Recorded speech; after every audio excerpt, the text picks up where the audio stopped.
সংসারেরই মোহ মায়ার চেয়ে সুন্দর তোমার নাম, মধুবনের সুগন্ধের চেয়ে সুমধুর তোমার নাম।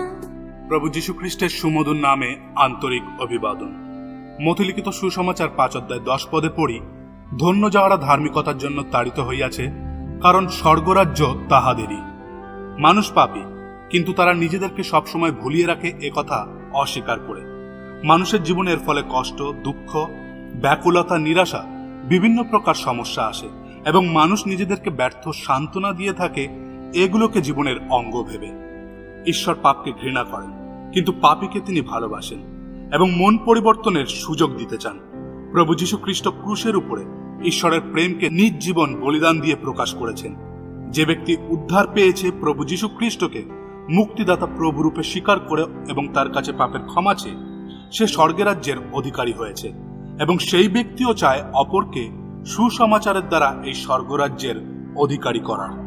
সুসমাচার প্রচার করতে অনেক সময় তাড়না সহ্য করতে হয়, কিন্তু মনে রাখবেন, ঈশ্বর সহায়।